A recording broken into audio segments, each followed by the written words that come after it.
আজি তুমি এবং তোমার সহযোদ্ধাদেরকে তোমাদেরকে যারা নির্মমভাবে খুন করেছে তাদের খুনের বিচারে বাংলার মাটিতে হবে। এই দেশে আর চাঁদাবাজি চলবে না।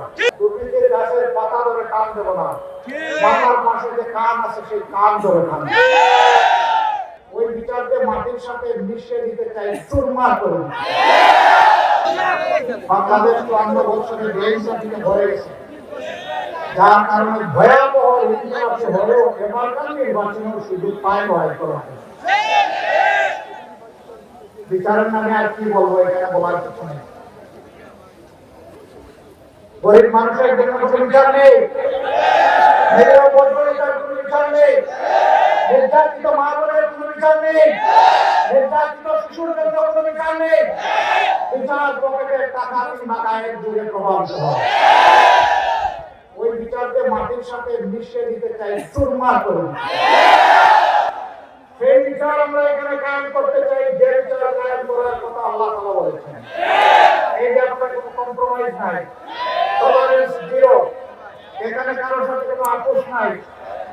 যে অপরাধের জন্য সাধারণ নাগরিকের বিচার হয়ে শাস্তি হবে, ইনশাআল্লাহ তাআলা রাজি। এই অপরাধ বাংলাদেশের প্রধানমন্ত্রী কিংবা প্রেসিডেন্ট করলে তাদেরকে ছাড় দিয়ে কথা বলা হবে না। এই দেশে আর চাঁদাবাজি চলবে না, মামলাবাজি চলবে না, দখল বাণিজ্য চলবে না। এই দেশে আর দুর্নীতি চলবে না। দুর্নীতির একদম জল কেটে দেওয়া, দুর্নীতির গাছের পাতা ধরে কান দেবো না, মাথার পাশে যে কান আছে সেই কান ধরে কান।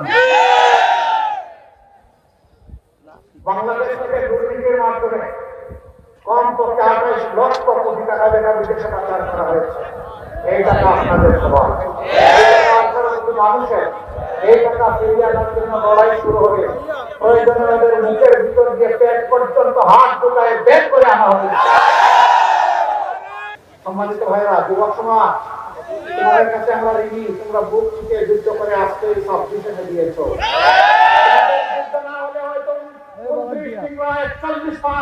সাল পর্যন্ত এই জাতিকে কালো অন্ধকারে থাকতে হতো। এক আপু সিন্ধুফা, তার জীবনের দুটি মৌলিক উদ্দেশ্য ছিল। একটি ছিল বাংলাদেশে কোনো আধিপত্যবাদ মানব না, দ্বিতীয়টি ছিল বাংলাদেশে কোনো বৈষম্য মানব না। আমরা কথা দিচ্ছি, ও আজি তুমি এবং তোমার সহযোদ্ধাদেরকে তোমাদেরকে যারা নির্মমভাবে খুন করেছে তাদের খুনের বিচারে বাংলার মাটিতে হবে। আর তোমরা যে আকাঙ্ক্ষা উত্তরে পোষণ করছো, এখন থেকে সেই আকাঙ্ক্ষা বাস্তবায়ন করা হবে আমাদের পবিত্র কর্তব্য। আল্লাহ তাআলা যেন আমাদেরকে সেই তৌফিক দান করেন।